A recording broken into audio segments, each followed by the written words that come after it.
आदाब, नमस्कार।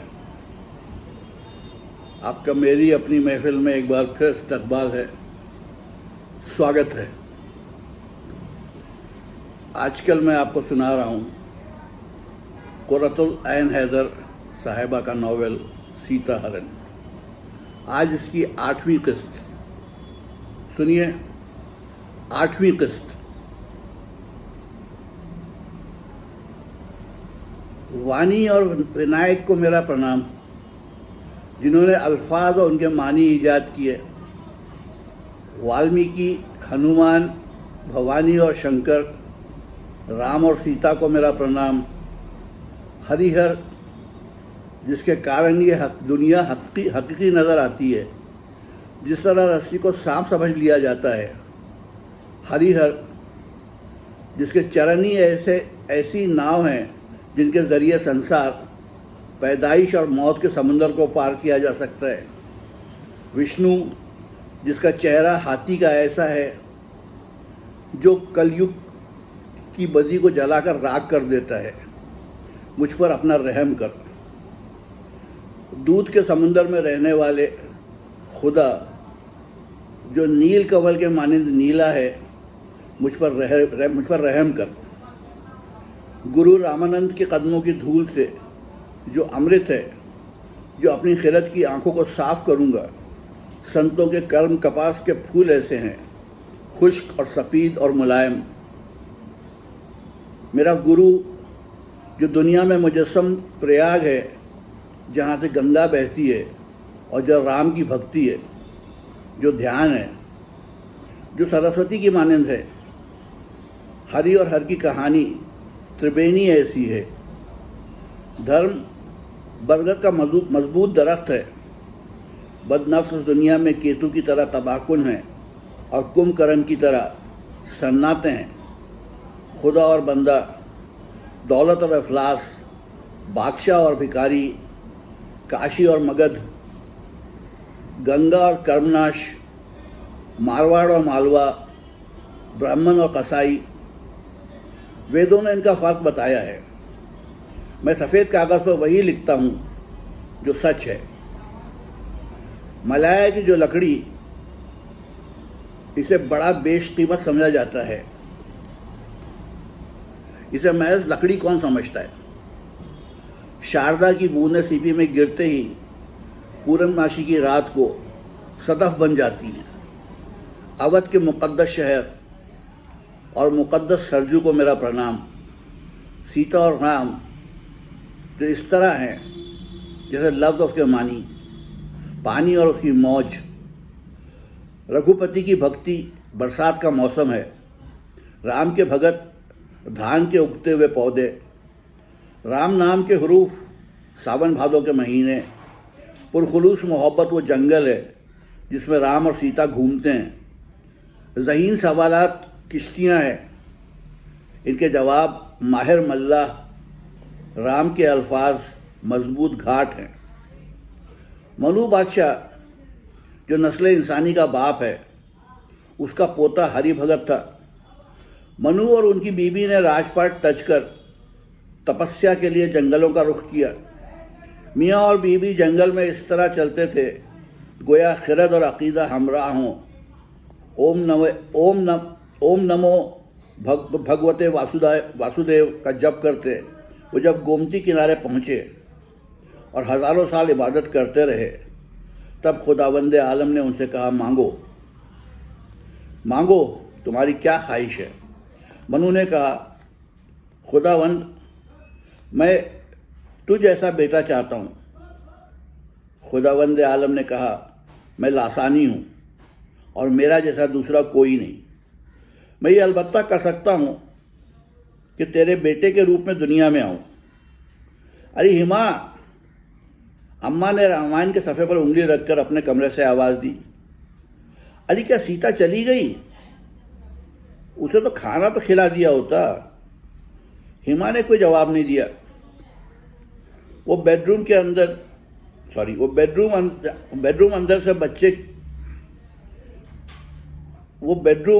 अंदर से बंद किए बच्चे को सुलाने में मसरूफ़ थी। सारा गार्डन हाउस खामोश पड़ा था। शहजाद भी नई दिल्ली से वापस ना आया था। अम्मा ने ऐनक लगाकर दोबारा पढ़ना शुरू किया। महाराजा केतु के बेटे राज में सारे देश में, महाराजा सत्य केतु के बेटे के राज में सारे देश में दूध की नदियां बह गई। वो राजा बेहद नेक और बहादुर था। एक रोज वो विंध्याचल के पहाड़ों में हिरन का शिकार खेलने गया और एक बेहद हसीन जंगली सूअर का पीछा करते करते एक खो में जा पहुंचा, जहां एक शहजादा जोगी के भेष में रहता था। उसे राजा ने मैदान जंग में शिकस्त दी थी और तब से वो उसका दुश्मन था। राजा उसको पहचान न सका और नकली जोगी ने कहा, मेरा नाम एक तनु है। इब्तिदाए आलम में से एक ही जिस्म में रहता आया हूँ कि तपस्या से इंसान बड़ी कुदरत हासिल कर लेता है। सादा लोह राजा ने उससे कहा, गुरु ऐसी दुआ दो कि मैं और मेरा राजपाट अमर हो जाए। उस चालाक सन्यासी ने कहा, यह जब ही मुमकिन है जब तुम ब्राह्मणों को ताबा करो। ब्राह्मणों के श्राप से सारी ताकतें ज़ेर हो जाती हैं। तुम मेरे हाथ का बना हुआ खाना रोज़ाना 1 लाख ब्राह्मणों को खिलाओ और वो तुम्हारे ताबा फरमान हो जाएंगे। जोगी की मदद से राजा ने ब्राह्मणों की ज़ियाफ़त की। जैसे ही ब्राह्मणों ने खाना शुरू किया, आसमान से आवाज़ आई, खबरदार, इस भोजन को हाथ ना लगाना, इसमें ब्राह्मण का मांस पका है। लिहाजा ब्राह्मणों ने राजा को श्राप दिया कि उसका अगला जन्म राक्षस की सूरत में होगा। तब आकाश से आवाज़ आई, ब्राह्मणों, तुमने बगैर सोचे समझे श्राप दिया है। राजा बेकसूर है, मगर ब्राह्मणों का दिया हुआ श्राप वापस नहीं लिया जा सकता था। चुनांचे अगली मर्तबा राजा राक्षस की सूरत में पैदा हुआ। उसके 10 सर थे और 20 हाथ, और वो बेहद बहादुर और जंगजू था। उसका नाम रावण था। उसके वजीर ने उसके छोटे सौतेले भाई विभीषण के रूप में जन्म लिया, जो बड़ा विष्णु भक्त और आकिल था। जब रावण ने बड़ी तपस्या की तो ब्रह्मा ने पूछा, मांग, तेरी क्या ख्वाहिश है? रावण ने कहा, मैं चाहता हूं कि सिर्फ इंसान या बंदर के हाथ मारा जाऊं। ब्रह्मा ने कहा, तेरी ये आरजू पूरी होगी। समुंदर के वस्त में एक पहाड़ है। उस पर ब्रह्मा ने एक मजबूत किला बनाया, जो इंद्र के शहर अमरावती से भी ज़्यादा खूबसूरत था और लंका कहलाता था। उसके चारों ओर समुंदरी पानी की खंदक थी और उसकी दीवारें सोने की थीं, जिनमें हीरे जवाहरात जड़े थे।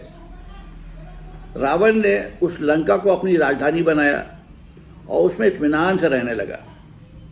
इशरत, दौलत, बेटे, अफवाज, फतेह व नुसरत, ताकत, जहानत, सब कुछ उसका था। उसका भाई कुंभकर्ण, जो बेहद पेटू था, साल में 6 महीने सोता था।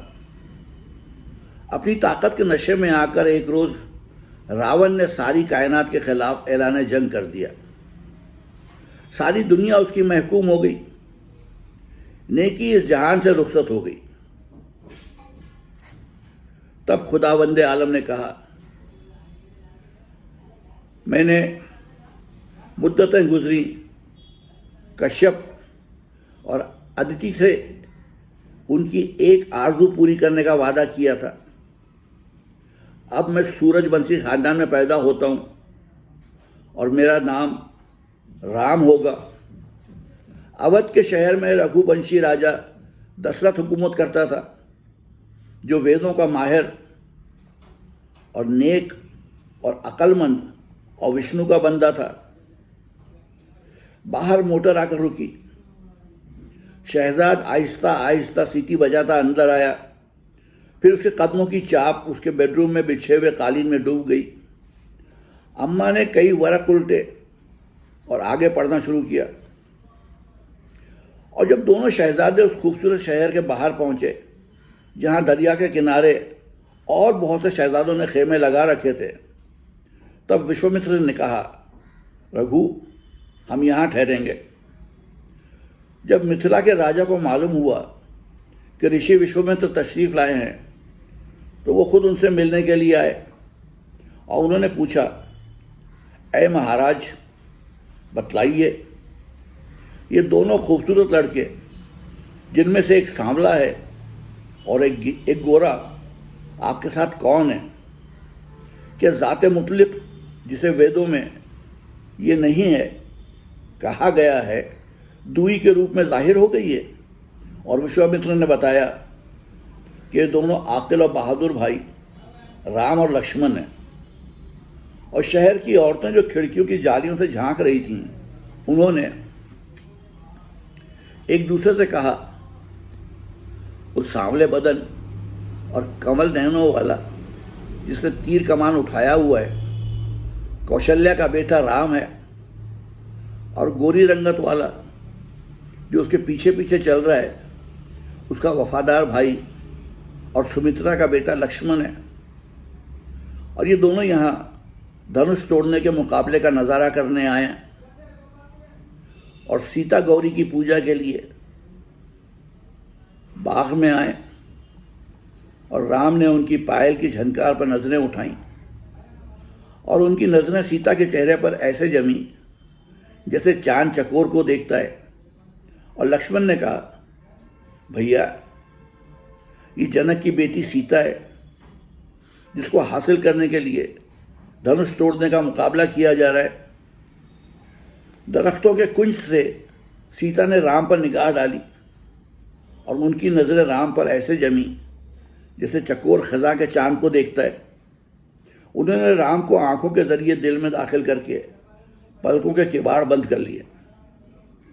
और जब राम सीता को ब्याह कर अयोध्या लौटे, अम्मा, हेमा ने दरवाजे में आकर कहा, आनंद रोए जा रहा है, जरा आकर चुप कराइए। लड़की, तू मुझे कभी चैन से बैठकर पाठ नहीं करने देगी। किताब में हाथ लिए बड़बड़ाती हुई वो दूसरे कमरे में गई और आनंद को गोदी में लिटाल कर दूसरे घुटने पर किताब रख ली और हिलकोरे देकर उसे सुलाते हुए बोली, ले तू भी सुन। राम नाम सुनकर देखूं तो कैसे अपनी माँ को तंग करता है। फिर उन्होंने मजीद चौपाइयाँ पढ़ना शुरू की। दशरथ की रग़बत एक जंगल की मानिंद थी, जिसमें राहत मसरूर परिंदों की तरह उड़ती फिरती थी। उस जंगल में भील शिकारन कैकई अपने अल्फाज के शिकरे छोड़ने वाली। उसने कहा, महाराज, एक मर्तबा आपने मुझे वचन दिया था कि मैं जो भी फरमाइश करूंगी आप उसे पूरी करेंगे।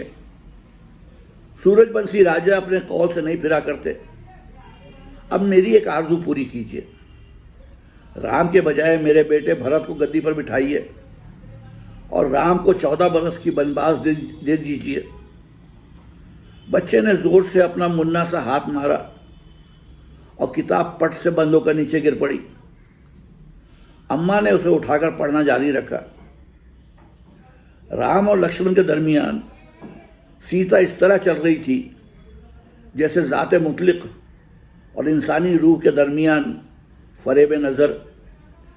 घने जंगलों में ऋषियों के हुजूम राम के साथ साथ चले और चित्रकूट पहुंचकर मंदाकिनी नदी के किनारे राम ने कयाम किया। अम्मा, बिशन सिंह पूछ रहा है, सुबह को खाना क्या बनेगा? उमा जी ने ड्राइंग रूम में से आवाज़ दी। बच्चा अब सो चुका था। उसे टोकरी में लिटाल कर वो बड़बड़ाती हुई दूसरे कमरे में गई। कुछ देर बाद वापस आकर उन्होंने झांक कर नजर डाली और अपने बेडरूम में चली गई। हेमा अब गुस्ल खाने से निकलकर चेहरे पर कोल्ड क्रीम लगाने के बाद सोने की तैयारी कर रही थी कि उसे फिर अम्मा की आवाज़ सुनाई दी। हेमा, इधर आ। जी अम्मा। उसने गैलरी में आकर पूछा। अम्मा आंखों पर हाथ रखकर पलंग पर लेट चुकी थी। अभी पढ़कर मत सो। उन्होंने कहा, जी अम्मा, मेरी आंखों में दर्द हो रहा है, तू थोड़ी देर यहाँ बैठकर मुझे राम नाम सुना। बहुत अच्छा अम्मा। हिमा ने एक लंबा सांस भरा और कुर्सी खींचकर फर्मा बरदारी से बैठ गई। कहाँ से पढ़ूं? कहीं से पढ़, बनवास का किस्सा पढ़। अच्छा। काली घटा के मानंद सांवले सलोने राम गोदावरी के किनारे पहुंचे तो लक्ष्मण ने कहा, भैया, मुझे ज्ञान और बेताल्लुकी और फरेबे मजाज के मुतालिक बतलाइए और आगे चलो। ओफो, अच्छा। अनसुईया ने कहा, ये पढ़ूं? हाँ, ये पढ़ो। अम्मा ने आंखें बंद करके आराम से करवट बदलते हुए कहा। अनसुईया ने कहा, सुनो राजकुमारी, माँ और बाप और भाई सब अपने दोस्त और मददगार हैं, मगर जो मुसरत उनसे हासिल होती है महदूद है। शौहर की रफाकत की मुसरत अता है। वो औरत कमीनी है जो अपने शौहर की इज्जत न करे। हिम्मत, उसूल, दोस्ती और बीवी, ये चार चीज़ें आड़े वक्त पर रखी जाती हैं। शौहर अगर बूढ़ा हो या बीमार या अहमक या अंधा या बदमिजाज या सख्त मुसीबत में मुब्तला, अगर उस समय बीवी ने उसकी इज्जत और तौकीर न की तो वो नरक में जलेगी। वेदों और पुराणों के मुताबिक औरत के 4 दर्जे। बेहतरीन औरत वो है जो समझे कि उसके शौहर के अलावा दुनिया में और कोई मर्द नहीं। दूसरे दर्जे पर वो औरत है जो शौहर के अलावा सारे मर्दों को बाप और भाई और बेटा समझे। वो औरत सबसे कमतर है जो महज मौके के फुकदान की वजह से पाक दामन रहे। और आगे चलो। एक रोज रावण की बहन सूर्पनखा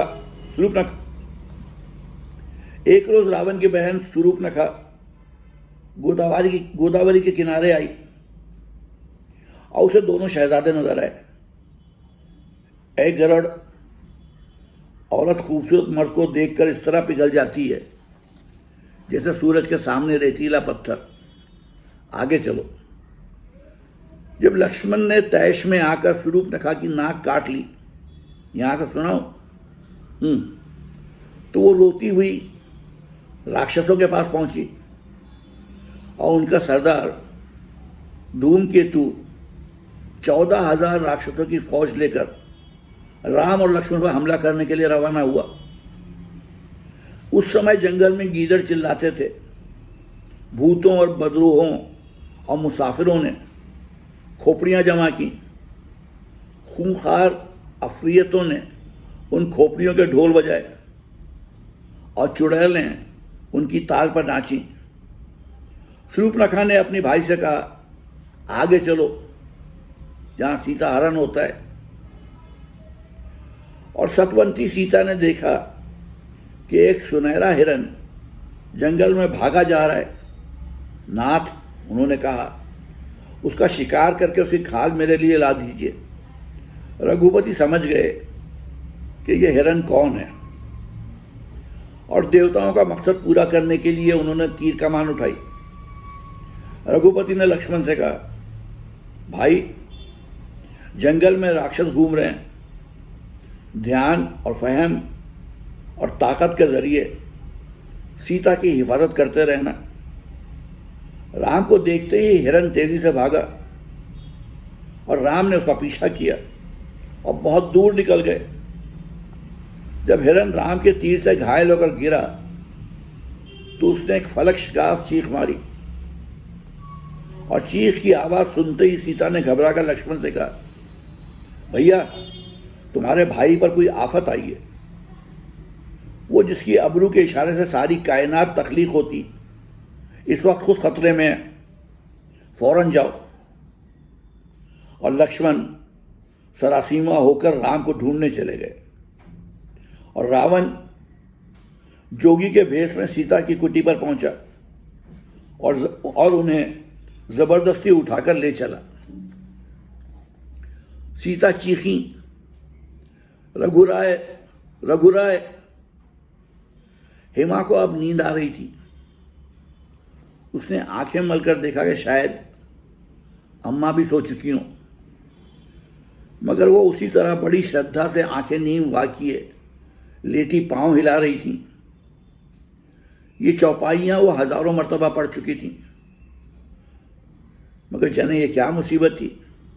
उसने जमाई लेकर फिर पढ़ना शुरू किया। रावण ने सीता को रथ पर बिठाला और तेजी से उड़ गया। सीता शिकारी के चंगुल में फंसी हुई खौफजदा हिरनी की तरह चीखती चिल्लाती आसमान पर से गुजरी। जब उसने नीचे एक पहाड़ी पर बंदरों को बैठे देखा तो हरि का नाम लेकर अपना दुपट्टा उनकी तरफ फेंका। रावण ने उसे अपनी राजधानी में ले जाकर अशोक के जंगल में कैद कर दिया। वो फिर जमाई लेने के लिए रुकी और पुरुम्मीद नजरों से अम्मा को देखने लगी कि शायद अब वो बस करने को कहें। अब हनुमान जी वाली चौपाइयां पढ़ो। उन्होंने आंखें बंद किए कि इत्मीनान से फरमाइश की। ओके अम्मा, हेमा ने ठंडा सांस लेकर जवाब दिया। और बंदरों ने लंका तक पहुंचने के लिए पुल बनाया और रघुराज ने उस पर खड़े होकर समुद्र पर निगाह की और मगरमच्छ और समुद्र की सारी मखलूक उनके दर्शन के लिए बाहर निकल आई। और पुल पर इस कदर भीड़ लगी कि बंदरों को हवा में उड़ना पड़ा।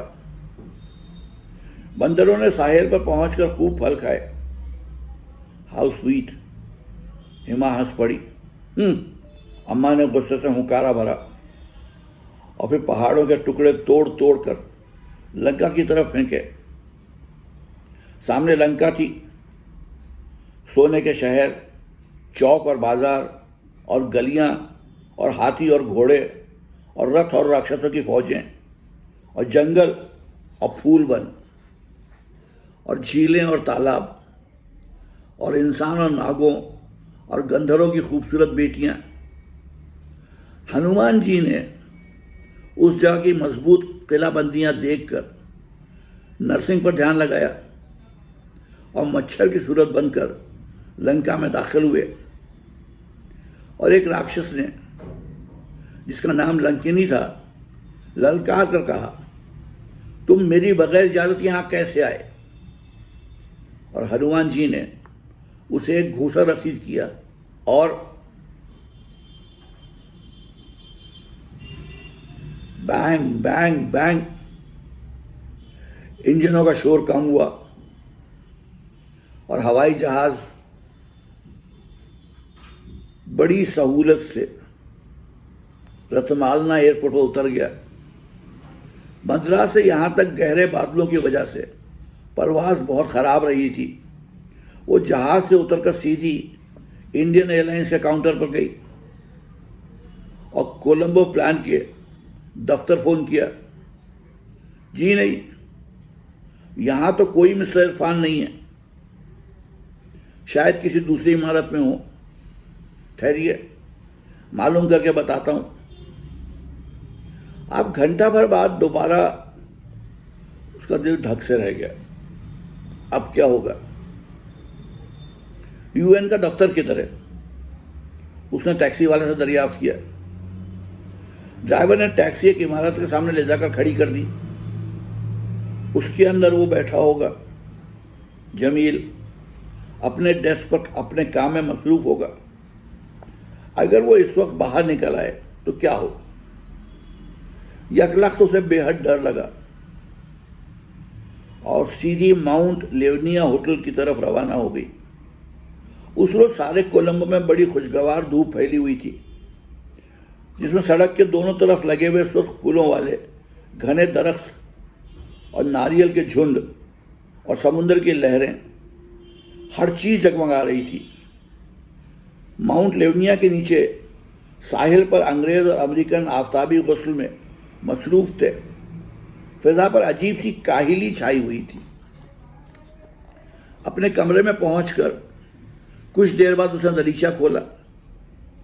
सामने समुंदर ठाठे मार रहा था। स्याह फाम सिन्हाली आयाएं चंद अंग्रेज बच्चों को रेत पर खिलाने में मसरूफ थीं। एक सिन्हाली औरत बालों में फूल अड़से मूंगे के हार बेचती दरीचे के नीचे से गुजरी। Beads madam, very nice beads. उसने ऊपर देखा। उसने दरीचा बंद कर दिया और श्रृंगार मेज के सामने आकर बैठ गई। अब क्या होगा? घंटे भर बाद दरवाजे पर दस्तक हुई और सफेद सर्विंग में मलबूस बैरे ने अंदर आकर एक कार्ड पेश किया। इरफान अहमद काज़मी। ओह, थैंक यू। बूढ़ा सिन्हाली बैरा बड़ी शफकत से मुस्कुराया और जल्दी जल्दी बाल दुरुस्त करके नीचे चली गई। इरफान टेरेस पर रंगीन छतरी के नीचे बैठा किसी सिन्हाली से बातें कर रहा था। उसे देखकर वो कुर्सी से उठा। Mister Ratan Singh Jayasuriya, Mrs doctor Mirchandani. उसने सिन्हाली से तारुफ कराया। मिस्टर जयसूर्य यहाँ के एक बड़े अहम सिन्हाली अखबार के एडिटर और मेरे बहुत पुराने दोस्त हैं। सीता ने मुस्कुराकर हाथ जोड़े। तीनों बैठ गए। सीता ने जरा बेचैनी से चारों तरफ नजर डाली। अधेड़ उम्र के जयसूर्य ने उसे बड़ी दिलचस्पी से देखा। इरफान से अपनी बात खत्म करने के बाद उन्होंने सीता को रात के खाने पर मदऊ किया और इजाजत चाहकर वहां से रुखसत हुए। इरफान ने पहलू बदल कर सिगरेट जलाया तो आप तशरीफ ले आई।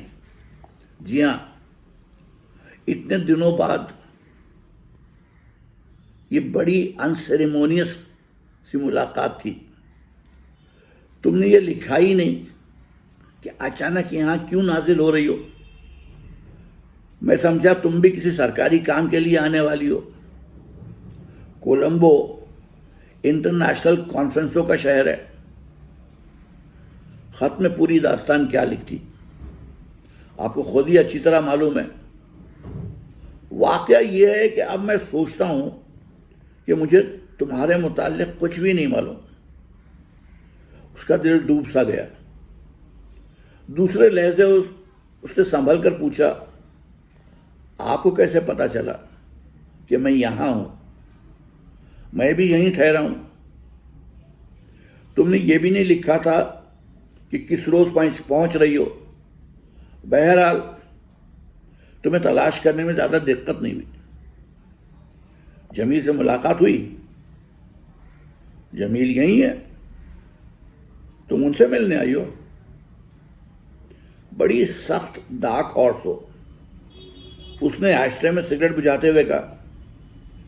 दफतन वो बड़ा मायूस नजर आया।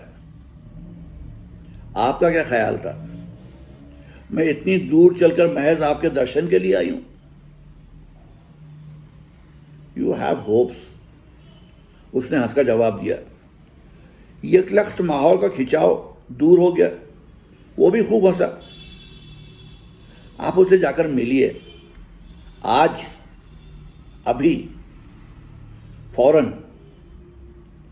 यूएन वालों से मालूम कीजिए, यूएनओ वालों से मालूम कर लीजिए कि वो कहाँ ठहरे हैं। क्या पता वो भी यहीं हो। वो सफेद पड़ गई। फिर उसे जल्दी जल्दी कहना शुरू किया, आप उनसे राहुल के मुतालिक बात कीजिए और उनसे कहिए कि एक बार मुझसे मिल रहे हैं, सिर्फ एक बार। वो अपनी घबराहट छुपाने के लिए चंद लम्हों तक कोट की जेब में सिगरेट केस तलाश करने के बाद कहने लगा, मैं उनसे आज तक नहीं मिला हूं सीता। मेरी उनसे इतनी बेतकल्लुफी कैसे हो सकती है कि मैं छूटते ही उनके खालिस निजी मामले में इस तरह जाकर टांग अड़ाऊं। मगर आपने कहा था, हाँ बिल्कुल ठीक है, मैं जरूर उनसे मिलूंगा। अभी कोई तरकीब सोचते हैं?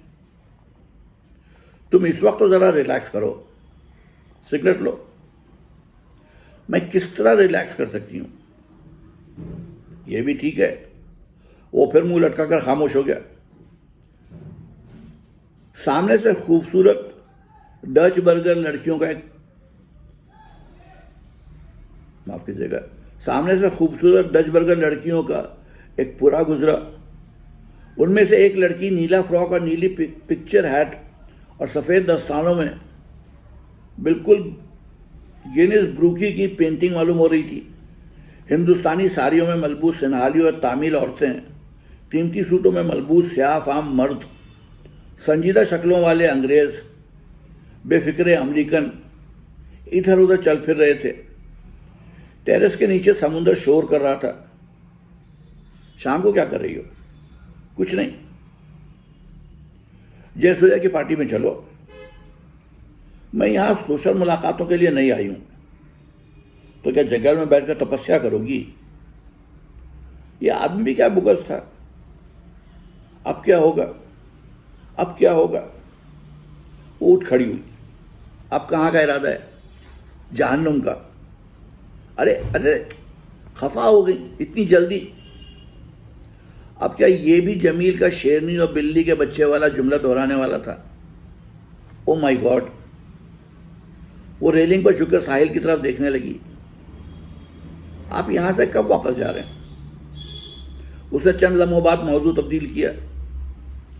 10-15 दिन और लगेंगे। वापस लाहौर? नहीं, मेरा तबादला पेरिस हो गया। कराची पहुंचकर अगले महीने पेरिस रवाना हो जाऊंगा।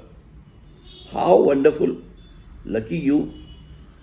पेरिस जाना कोई वंडरफुल बात नहीं, और लकी तो मैं जिंदगी में आज तक किसी सिलसिले में नहीं रहा। वहां कितने अरसे रहिएगा पता नहीं। फिलहाल तो 2 साल के लिए जाना है। अच्छा, अगर तुम डिनर पर नहीं चल रही हो तो मुझे इजाजत दो। मुझे अभी जरा कॉन्फ्रेंस के चंद लोगों से भी मिलना है। मैं जल्द अज जल्द तुम्हारे पति देव को पकड़ने की फिक्र करता हूं, और फिर उन्हें कल्टीवेट करने की कोशिश करूंगा तुम्हारी खातिर। लोगों को कल्टीवेट करना तो आपको खूब आता है।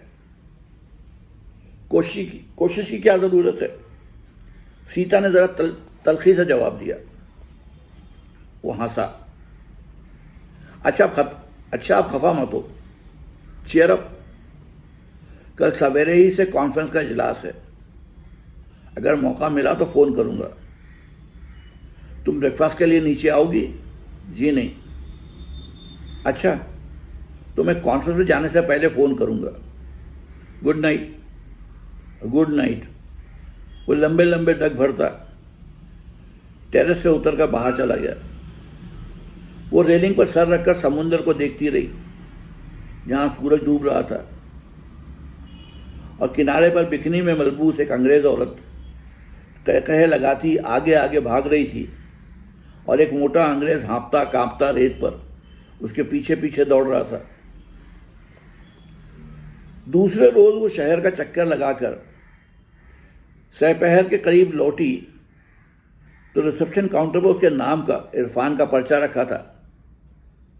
मुझे इस नंबर पर फोन कर लो, बेहद जरूरी बात है। उसने अपने कमरे में जाकर धड़कते दिल के साथ फोन किया। इरफान अपने कमरे से बोल रहा था, भाई सीता सुनो, घबराना मत। कल रात बड़ा किस्सा हो गया। जयसूर्या के डिनर में जमील साहब भी आए थे। बहुत देर तक उनसे तारुफ ना हो सका। वो दूर एक कोने में बैठे मैनोशी में मसरूफ थे। उसके बाद पार्टी में शामिल हो गए, मगर किसी से एक लफ्ज बात नहीं की। जयसूर्या ने मुझे बताया कि वो कल से डिप्रेस्ड हैं, क्योंकि उन्हें वो इत्तला मिली है कि उनकी बीवी एक पाकिस्तानी के साथ भाग आई है और माउंट लेवनिया में ठहरी है, और सीता उनकी खफगी और रंजीदगी हक बजानिब है। ये वाक़या भी है जी, ये वाक़या भी है कि तुम माउंट लेवनिया में ठहरी हो। अच्छा, अब भला यह मालूम होने के बाद मैं उनसे क्या बात करता। मैं तो डिनर खत्म होने से पहले ही कान दबाकर भाग आया। आप इतने डरपोक निकले। वो फिर हंसा। अरे भाई, मैं मजाक कर रहा हूं। अब एकदम ये कोई आका हशर का ड्रामा तो है नहीं कि मैं भी उनके सामने जाकर डायलॉग बोलना शुरू कर दूं। तौफीक किस हाल में है और शेर लोहे के जाल में है। जरा 1-2 दिन में मौका महल तलाश करके उनसे बात करूंगा। आदमी काफी टेढ़े मालूम होते हैं, अपने बाकी खानदान वालों से बिल्कुल मुख्तलिफ।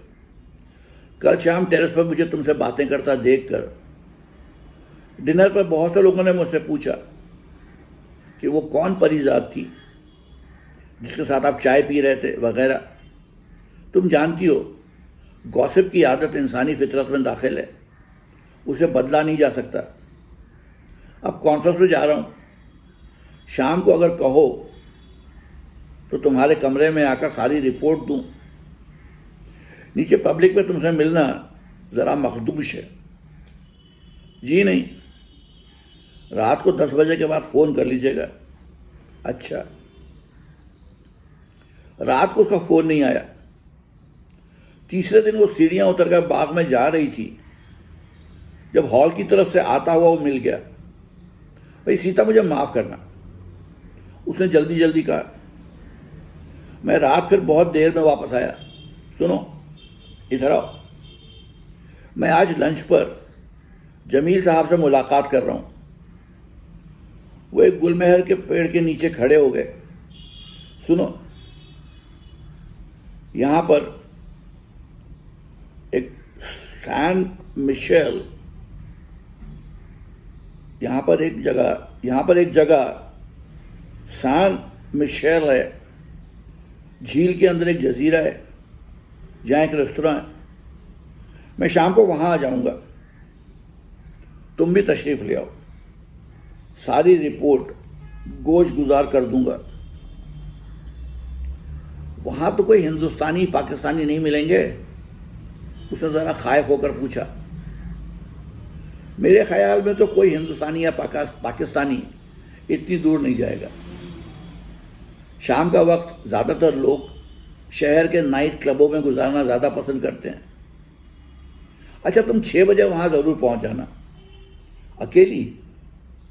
अरे सारी दुनिया घूम चुकी हो और वहां अकेली नहीं पहुंच सकती? हद है। अच्छा, सीता ने जल्दी से जवाब दिया। वो तेजी से रविश पर से गुजरता ढलवान पर उतर गया। टैक्सी कोलंबो के मजाफात से निकलकर सीधी सड़क पर रवाना हो गई, जिसके दोनों तरफ ऊंचे ऊंचे दरख्तों के घने झुंड थे और जंगल के अंदर पहुंचकर बल खाते हुए रस्तों से गुजरती झील के किनारे जा रुकी। दरख्तों के नीचे 2-3 मोटरें खड़ी थीं। वो उतरकर लकड़ी के बोट हाउस में गई। उसे देखकर किश्ती वाले ने मोटर बोट सीढ़ियों से लगा दी। फूस की छत वाले वो सुनसान बोट हाउस में जलती हुई सुर्ख लालटेन बड़ी पुरअसरार मालूम हुई। इतने में 3-4 लोग और आ गए और सब किश्ती में जा बैठे। वो तमिल मर्द और औरतें थे और सब बड़े चुपचाप बैठे थे। बोट ने घड़घड़ करते हुए पानी पर चलना शुरू कर दिया। झील पर मुकम्मल खामोशी तारी थी। दूर किनारों पर नारियल और चंदन के झुरमुट खड़े थे। आसमान का रंग सुर्ख हो गया था। झील के वस्त में सान मिशेल के टापू पर रोशनियां जल रही थीं। कुछ देर बाद बोट घाट से लगी। वो लकड़ी का तवील कॉरिडोर तय करके रेस्तरां की तरफ गई। रविश के ऊपर 2 रोया जापानी कंदीलें जल रही थीं। अंदर रेस्तरां में चंद सिन्हाली कैथलिक लड़कियां और लड़के रक्स में मसरूफ थे। बरामदों में इक्का दुक्का लोग खड़े थे। बड़ा उदास और डिप्रेसिंग माहौल था।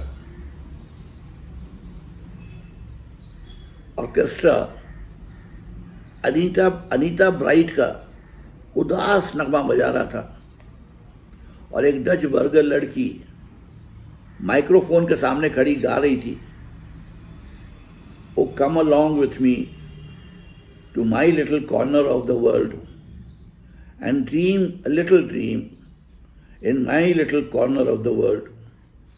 उसे चारों तरफ देखा, इरफान कहीं नहीं था। वो सीढ़ियां उतरकर जजीरे के दूसरे किनारे की तरफ गई, जहां एक चौबी पवेलियन जो झील के ऐन वस्त में लकड़ी के खंभों पर इस्तादा थी, एक छोटे से पुल के जरिए जजीरे से मुल्क था, वो उस पवेलियन में दाखिल हुई। ये भी सुनसान पड़ा था। एक सिरे पर कोई सिन्हाली जोड़ा रेलिंग से टिका पानी की लहरों को देख रहा था। अब सूरज डूब चुका था, झील का पानी कुरमुजी हो गया था।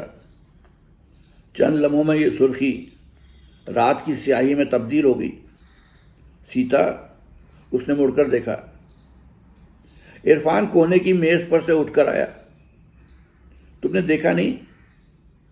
मैं इस तरफ बैठा था। वो रेलिंग के बराबर बिछी हुई कुर्सियों में बैठ गए। सीता झुककर लहरों को देखने लगी। कितनी खूबसूरत जगह है ये। हाँ, खूबसूरत तो है, मगर अब काम की बात सुनो। फरमाइए। सीता ने नजरें उठाकर उसे देखा। वो बहुत बिजनेस लाइक नजर आने की कोशिश में मसरूफ था। दूर रक्सगाह में लड़की की आवाज लाउडस्पीकर पर गूंज रही थी। You will soon forget that there is any other place, and if you care to stay in my little corner of the world, then we can hide away in my little corner of the world. कल से आज तक बहुत से वाकयात हो गए। इरफान ने cigarette जलाकर जल्दी जल्दी कहना शुरू किया। एक तो ये कि ये बात काफी फैल गई है कि तुम यहां आई हुई हो, और बड़ी अजीब सी बात है ना कि तुम और तुम्हारे साहब बहादुर दोनों इसी शहर में मौजूद हैं, और लोग बाग जाने क्यों मुझे रकीब रूस सियाह समझने पर तुले हुए हैं। ये तो अच्छा खासा हंगामा हो गया। तुमने पहले इसके मुतालिक क्यों नहीं सोचा? अब कॉन्फ्रेंस के बाद शाम की महफिलों में लोगों को यह बेहद उम्दा गॉसिप हाथ आ गई है, और इंडो पाकिस्तान झगड़ों के पेश नज़र ये सूरत हाल और भी ज़्यादा तशवीशनाक है। चंद हजरात को तो ये यकीन कामिल है कि मैं जमील की बीवी को ले उड़ाऊं और उसे माउंट लेवनिया में छुपा रखा है। आज एक साहब कह रहे थे कि मियाँ परेशान क्यों होते हो, दूसरे की बीवी का अगवा करना खाला जी का घर नहीं। सीता ने एक झुरझुरी सी ली। अब क्या होगा? वो हंसा। होगा क्या? इंडो पाकिस्तान ताल्लुकात मजीद खराब होंगे। मुमकिन है कोई क्राइसिस भी हो जाए जिस पर हमारे वजीर खारजा का बयान छपेगा। तुम्हारे यहाँ लोकसभा में सवालात किए जाएंगे, अखबारों में धड़ाधड़ खबरें छपेंगी। देखती जाओ। अभी तो इब्तिदाए इश्क है भाई। अब किसी वक्त भी मजाक से बाज नहीं आते। पर बताइए अब मैं क्या करूं? मैं पूछता हूं तुम यहाँ आई क्यों? अगर जमील से मिलना था तो अमेरिका चली जाती और वहां तक जाने का किराया आप देते। उसने गुस्से से कहा। आज लंच पर जमील साहब से मुलाकात नहीं हो सकी। वो हजरत आए ही नहीं। चुनांचे तीसरे पहर को बकौल शख्स से सर पर कफन बांधकर जयसूर्या के हमरा गोल्फ फेस गया, जहां मौसूफ कयाम फरमाए। भाई अपने कमरे में किलाबंद हस्ब मामूल मैं नोशी में मसरूफ थे। मैंने जयसूर्या को अंदर भेजकर कहलवाया कि मैं इस सारे किस्से की तशरीह करके उनकी ये खौफनाक गलतफहमी दूर करना चाहता हूँ। जयसूर्या जवाब लाया कि इरफान साहब से कह देना कि कमरुल इस्लाम चौधरी की जैसी ठुकाई मैंने न्यूयॉर्क में की थी वो आज तक नहीं भूला होगा। लिहाजा अपनी जान की खैर मनाते हो तो मेरे सामने ना आना। पवेलियन में हवा का खुनक झोंका दाखिल हुआ जिससे सीता के बाल उड़ने लगे। उसने अपनी स्याह लटें लपेट कर सर ढांप लिया। तुम्हें पता है, वो आहिस्ता आहिस्ता कह रहा था, तुम अपनी किश्तियां जला चुकी हो। कमर का किस्सा जो था सो था। जमील को ब्रजेश चौधरी की खबरें पहुंच चुकी हैं। वो सफेद पड़ गई। आपको किसने बताया? मुझे बराबर तुम्हारा ख्याल रहता है और अगर तुम बुरा ना मानो, क्योंकि तुम अडल्ट बनने की कोशिश बहुत करती हो मगर हो नहीं, तुम्हें यह भी खूब मालूम है कि मुझे तुम में काफ़ी दिलचस्पी है।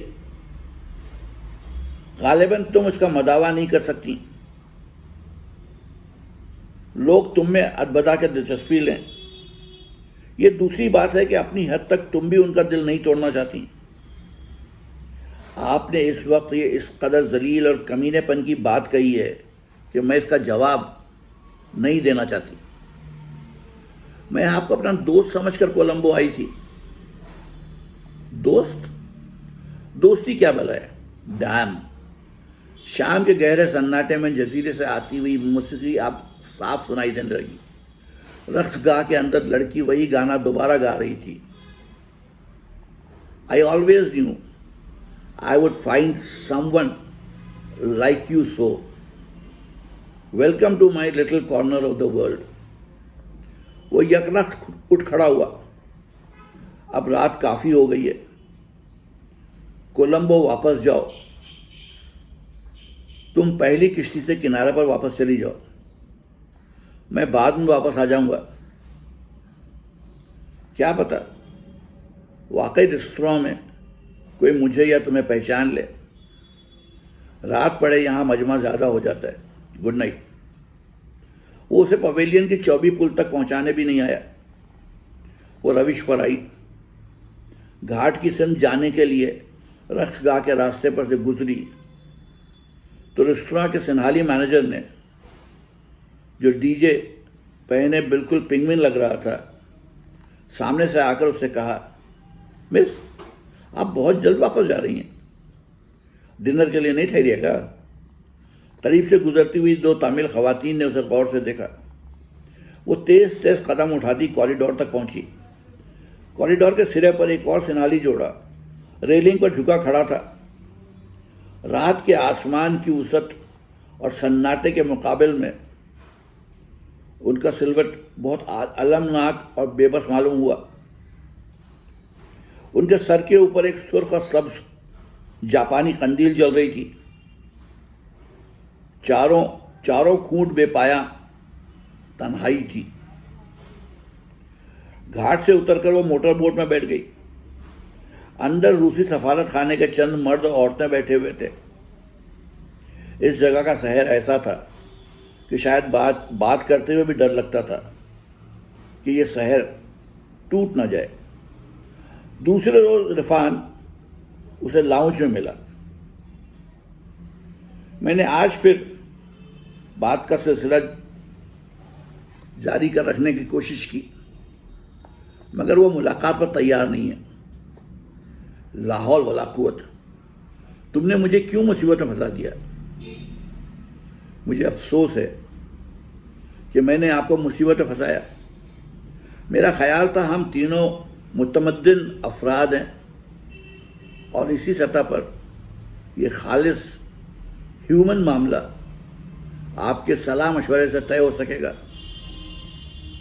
फिर तुमने अड़ंग बड़ंग अड़ाना शुरू किया। इरफान ने चिढ़कर जवाब दिया, मैं अगले 6 दिन तक कॉन्फ्रेंस के काम में बेहद मसरूफ रहूंगा। तुम यहां इतना वक्त बेकार कैसे गुजारोगी? बेहतर यह है कि स्कैंडल का जोर कम करने के लिए कम से कम एक हफ्ते के लिए कैनेडी वगैरह चली जाओ। अगले मंगल से मुझे फुर्सत है, उसके बाद हम बैठकर कुछ सोचेंगे। मगर जमील, उनकी फिक्र न करो, वो भी अभी हफ्ता 10 दिन और ठहरेंगे। लेकिन तुम अब खुदा के लिए यहां से रफू चेक करो, किसी अमेरिकन टूरिस्ट बुढ़िया को हमरा लो, होटल उनसे भरा हुआ है, वो साथ हो जाएगी और तुम जी भरकर उसकी मालूमात में इजाफा करती रहना। अच्छा, उसने एक बार फिर फरमाबरदारी से जवाब दिया। मैं अमेरिकन एक्सप्रेस से बात करके अभी तुम्हारे लिए बहुत सख्त फर्स्ट क्लास टूर का इंतजाम करवाए देता हूं। उसने काउंटर पर जाकर टेलीफोन का रिसीवर उठाया। तो ये थी आज की किस्त। कल फिर आऊंगा और आपको इसकी अगली किस्त सुनाऊंगा। तब तक के लिए इजाजत, आदाब।